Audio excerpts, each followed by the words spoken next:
How many calories do you actually need to grow muscle? I'm Jewett with J3U University. We elevate physique education. And today we're going to cut through some of the noise of how many calories do you actually need, because we want to grow, but we don't want a bunch of fat gain to come on that blurs the look and we have to cut it off later on. But we also don't want to be too conservative and leave gains on the table. So today we're going to cover 4 things here on how should you actually be approaching your massing. We're going to look at some of the scientific evidence around massing. I'm going to show you my own real world case study of this all applied, then finally give you some recommendations around what you should actually be doing. So the problem is with massing, we have a few different approaches that are out there. For one, there is the dirty bulk, right? Eat everything in sight. Don't worry about the fat gain. You can just wash it off later on. I've done my own dirty bulk before as well, and it ended up leading to a lot of fat gain in a very long contest prep for myself with not as much muscle as I nearly thought I had. I think I had to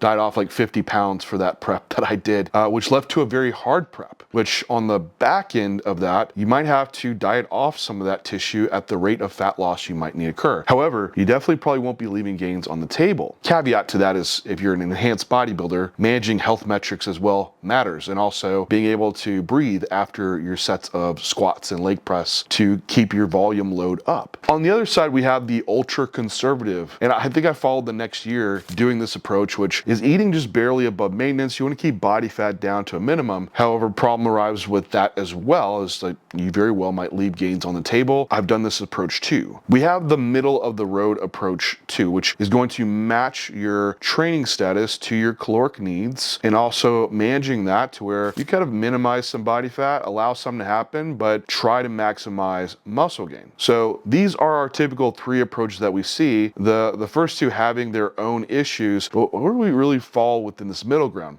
And let's look at some of the scientific evidence to really see what might guide us in our approach. So some of the evidence you can look at in the bodybuilding world for literature is first a study, I like this one, it's by Ribeiro in 2019. And it was a short duration, it was only 4 weeks long, but they took 2 groups of bodybuilders. One group did 4,500 calories, another group did 6,000 calories. And we can look at this graph and you see the muscle gain rates comparatively off these groups is the group with the much larger caloric intake, the muscle mass gain, it was greater. You have 2.7% increase versus a 1.1% increase. However, the body fat gain was 7.4% increase comparatively to the 0.8% increase of the other group. So this group had like 5 times more, or actually way more than that. We're looking at 7 to 8 times more of the body fat gain of the more moderate caloric surplus. Now, short duration study. However, we also have a study by Garth in 2013 where it was a little bit longer, over 12 weeks, and they gave a 600 calorie per day surplus to one group, and then the other group had a 200-300 calorie surplus. No difference in muscle mass gain. However, the group with the higher surplus had 5 times the body fat gain. So what some of this is showing is like, all right, once you go too high in a surplus, there's going to be a trade-off to more fat gain that in relation to muscle gain that might not be worth it. So the dirty bulk might not be the best approach. We also have research that could look at like the gain-taining crowd or the trying to mass in a dieting phase. We have Bearcat in 2020, which was covering research around where we actually have studies where people were in caloric deficits and actually gained muscle mass. However, if you look at some of the situations is where you might have athletes moving from area where maybe they're basketball players, for instance, they're in season, then they move to an off season where it's hypertrophy specific, or the study design was built in this way. So they're moving from a training situation that optimized them far beyond what they were currently doing. You also have to consider the recovery aspects around that too.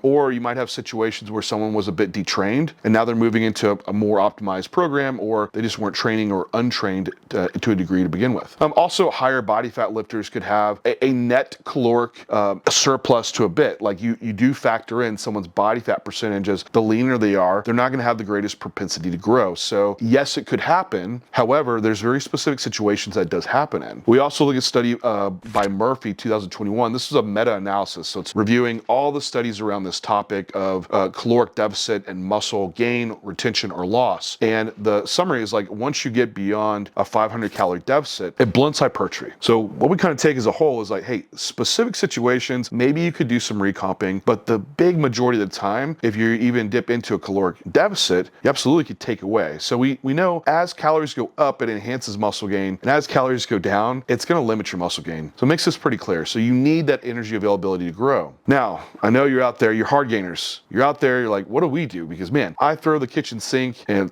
the pantry and the fridge and everything, and I still don't grow. And we have a study by Levain in 1999, and basically they said some individuals, the main aspect about being more combative to gain weight was purely from an increase in non-exercise activity thermogenesis, which explained the majority of why someone was not gaining off an additional surplus. So you have some individuals that are very resistant to massing, and it simply comes down to they just need more food. It's as simple as that. So you're going to have some people that the calorie increases are going to have to be much more substantial. And this is not just a mindful increase in activity. This was like just fidgeting, just postural positions. Some people will just naturally move more, just not even thinking about it. Now, the most relevant one, this will be our last study, hang in there if you're not a nerd about this stuff, is by Helms 2023. This took trained lifters over 8 weeks. They separated them into 3 groups, one being at a maintenance calorie level, the other one being at a 5% surplus, and the other group being at a 15% surplus. The results of this study was that muscle growth was very similar between these groups, but more fat gain, as we see in the chart listed here, that it favored the group that had the higher surplus. Now we see some individuals still did not have that much fat gain off of that higher calorie surplus, which kind of gets into that those individuals that likely are maybe more the hard gainers, and they needed that level of surplus to take place. You see on that top part of the graph, some of those individuals down on the skin fold sites didn't have that much skin fold gain, and you see even some like in the moderate area that some individuals had more body fat gain even on the lower surplus. Now you have to control in a study, right? Like how well can you control this, someone's intake for a duration of 8 weeks? But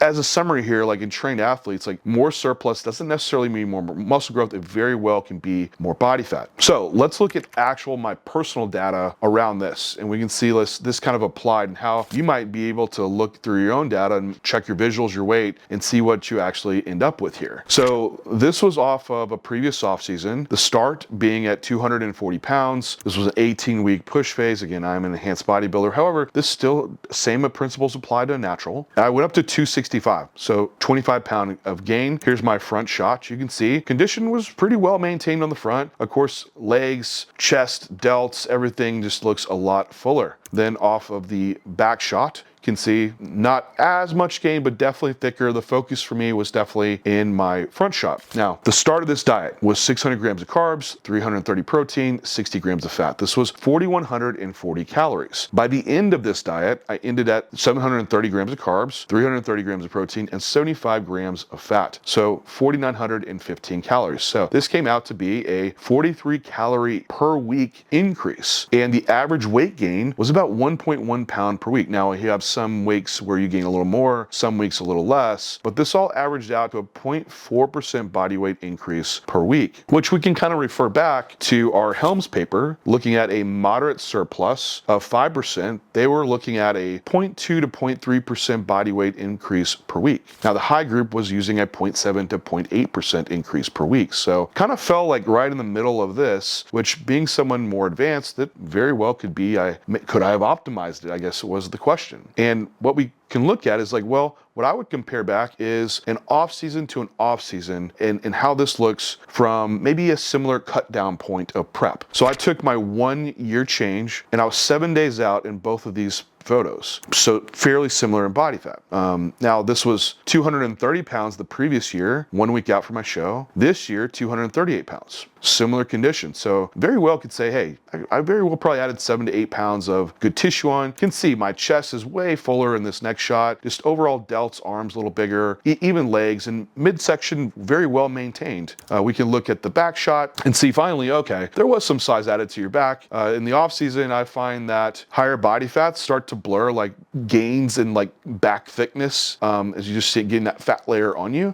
Even like adductors and you can see hamstrings are thicker too. So just overall growth, this is 8 pounds of tissue. However, this was also needing to gain 17 pounds of body fat along with this. So that 25 pounds of body fat gain, look at it, maybe only 30% was actually muscle. So you have to ask is like, well, could you have done it leaner? Did you need to gain 25 pounds? It's like, well, gosh, to go slower and have a week that maybe you gain 0.2% and you like a really tight with your caloric surplus, you very well have that week that you might be in a deficit because you're more active, especially if you're someone that has a more variable schedule and maybe one week you have an active job, the next week you don't, or if you're like me and have even a bodybuilding lifestyle where it's pretty predictable, there's still variability that happens. So what you have to do is kind of weigh that out. And I would err on the side of being a little bit more aggressive in the surplus and allowing the fat gain to happen, as we see in the other studies, right, that you will gain muscle. However, you go too low and you're going to limit your gain. So you really don't want to waste time, and you can always just do a diet phase. So I would err on the side of being a bit more aggressive and making sure you have a productive off season ahead. But you can use visuals like this and tracking to see how productive that surplus really was for you. All right, practical guidelines. Here's what to do. Stop blabbing on, John. Just get to it. How should you actually find the calories that you need to grow? So the best way to do this is track your calorie intake for 7 days. Use something like Chronometer, the app. See what the average calorie intake was. Monitor your body weight over 7 days and get the average there. Were you maintaining your body weight? And see what that calorie intake was. This is the best way to find your maintenance calories. Then from there, you're going to add 250 or 500 calories per day. Now, if you're more advanced, go lower. If you're beginning, intermediate, you can start a little higher. Now, I would remind you, you can always add more food in. You can't go back and take body fat away. So you might be erring on the side of caution here. Over the next week, monitoring your calorie intake again and your body weight, look to see if that you fall in the 0.25% to that 0.5% body weight gain per week. Look at your visuals. If this looks a little bit too fast and you see you're getting too much body fat, reduce those calories by 150 to 250 calories. If you're going too slow, add in another 150 to 250 calories per day. Now, again, this is not that much food. This could be 30 to 40 calories addition per day. In my off season that I showed you, I only made 3 additions of food, and that would be enough to keep me going. And a lot of times those additions were only 50 grams of carbs. I think where I might have had some slip ups is like, hey, I had that fun untracked meal that added in a little bit additional calories that week, which bumped me up beyond. So you might want to try to account for those aspects a little bit better. Now, if you're like, hey, John, I didn't track my stuff, I have nowhere to even start. Usually multiplying your body weight by 16 could be a pretty good area to get you in the gaining side, then start adjusting from there once you are tracking. My hard gainers out there, remember, you're likely just going to need more of an increase in food. So rather than that 250 calorie increase, if you're still not growing and you maintain the next week, don't just do another 250 calorie increase, go to like a 400 calorie increase until you're really moving the needle. Now, advanced lifters or natural lifters, you're likely going to need to go slower in this and erring on the side of a slower increase per week and also slower adjustment increases in your caloric additions. So remember, more isn't always better. Likely more calories can just lead to more fat gain. However, don't get too lean in your surplus, as you're likely just going to be limiting and leaving gains on the table. But the key here, track it, adjust your intake, and then you'll actually look like you grew when you diet back down and you didn't waste any time in the off season. But let me know down below, what's your off season strategy? Do you just like to push surplus really hard, or do you prefer to keep it lean? Leave me a comment down below. If you want to learn more about how to optimize your off season and looking at visuals like this, and you like science and nerdy stuff, but applying it to real world results, check out our level 1 course in J3U. It's exactly what we teach in there. Thank you all for tuning in, and I will talk to you next time.